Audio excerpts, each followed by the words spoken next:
Welcome to Prof JP's YouTube channel. I'm Roy Batty, your host for today's interview, in which I asked Professor Perkins about the latest edition of his co-authored book for the CIPD, published by Kogan Page. Professor, what is the book's core theme? That traces back to the first edition, locating reward management at the heart of the employment relationship. What exactly do you mean by saying that?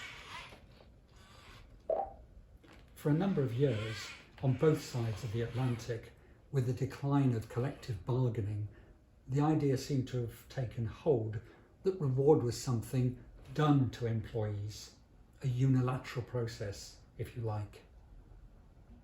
Of course, it could be said that when intermediaries, representatives of employer organisations and trade unions, negotiated and then agreed to apply the outcome across whole sectors, the voice of individual employees was muted anyway. It was a bit of a myth that what became known as the new pay would somehow individualise the reward side of the employment relationship. While pay for individual performance was talked up, in practice, the time and effort to make its determination individual for the mass of the workforce was prohibitive. It was all too simple for managers to use the new schemes as a screen to hide behind. The espoused approach was individual over collective pay setting, but when enacted, it could simply be that the same outcome applied to most individuals, but without there being a two-sided budget setting process. Specific representation of workforce interests had become diluted. It's not to judge the morality of one approach over the other here, simply that the individualisation didn't really match theory to practice, except perhaps for a minority of very senior or highly specialised roles. What we have tried to do is to remind readers that there is a dynamic process going on anyway, even if it's below the surface. The employment relationship, where it's been said reward represents the meeting point symbolically as well as practically between employer and employee economic and social interests, is in constant flux. It can't be pre-programmed or read off from a set of norms determined by corporate management alone. If organisations are going to get value from investing in employee reward, not simply controlling it as a cost of doing business, then employees need to see value in return. And that is likely to inform the effort they bring to their working lives day in, day out. So there's a bargain that employee relations experts long spoke about, an effort-reward bargain that we want our readers learning about reward management to keep in mind. Thus, reward management as a dynamic, indeterminate process always involves both parties to the employment relationship. What individuals are thinking about the bargain they are getting is just as important to what happens as the policy being set in the boardroom. What amount of commitment and effort shall I bring to my work today on behalf of my employer, bearing in mind the short or longer term recognition that I am getting? Whether that's an immediate, tangible pay and benefits return, or in a more holistic sense, a feeling that what I am doing is important and fulfilling. So, is the argument here that reward managers need to focus on motivation of individuals? Yes, motivation of individuals plays a part, and we talk about that along with all the other relevant theories in the book. But there are influences on individual behaviours in the workplace that come from the social and economic contexts within which motivations to exchange skill and effort for reward need to be thought about too. These are more collective than just atomised. Are you talking here about the conditions in which individual performance becomes a collective outcome, that which teams, work units, or whole organizations produce? There has been a lot of talk and writing about performance management and its interaction with reward management.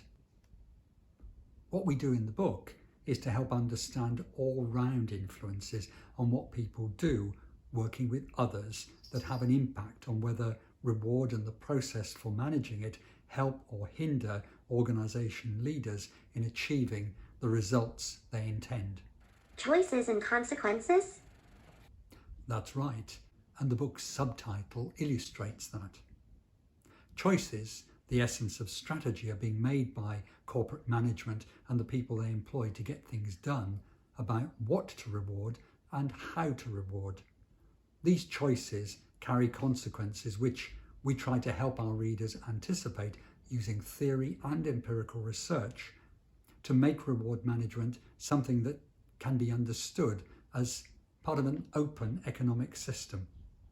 We explain systems thinking in the book, and we link the choice and consequences dynamic to the need to pay attention to the influence of the particular context in which the interactions take place. Holistic systems thinking again. I'm glad you have mentioned research findings playing a role here. As active researchers, do you and Dr. Jones, your co-author, bring in your own research findings to illustrate the arguments in the book?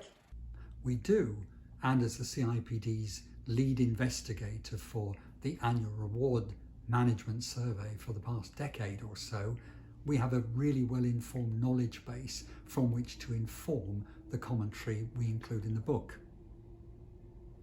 This enables us to craft and keep the content up to date in ways we hope our readers, our students and organisational policymakers will get value from consulting this latest edition of the book, as well as lecturers responsible for guiding and assessing the learning taking place. I note you mentioned policymakers, so the book is intended to be useful beyond the classroom then? We hope so, as it is underpinned by strategic thinking about organisations and the role they have in wider society, and the influence of principles around what might be labelled just or equitable outcomes. What we cover can help shape thinking about employment relationships and the part of reward management in general. I see the book has chapters on controversial topics, such as pensions, rewarding directors and managers, and complexities around rewarding people in international contexts. It does, and we use our choices, consequences and contexts way of framing to help our readers get to grips with these and other complex areas, including diversity of all kinds as a thread throughout the book, to help them become architects of more effective and sustainable organisations. As a jointly authored text, the book represents something of a social enterprise in itself. How do you find working with others in your writing? It's enriching. Sarah and I bring a critical perspective to each other's contributions, then blending them together into a whole which we hope our readers will find both enjoyable as well as instructive. And we would like to acknowledge the contribution to our thinking from Professor Jeff White, a colleague with whom we worked on earlier editions. And you seem to have acquired some important people who have commented favorably on the book, both in writing a specially tailored foreword and in endorsements printed on the book's cover. We're very grateful to colleagues from both the academic and policy areas who have shared their views at the time of the book's publication. Finally, Professor, are there any resources online that will help users of your book in getting the most out of it? I'm glad you asked about that, Roy. Sarah and I have produced a downloadable set of lecture guides, PowerPoint slides, and a repository of links to source materials that we hope lecturers and students will find extends the benefits to them of getting a copy of this book. And we always encourage feedback, including on this interview, to help us in our own ongoing learning journey as we plan for future editions of the book and our ongoing research.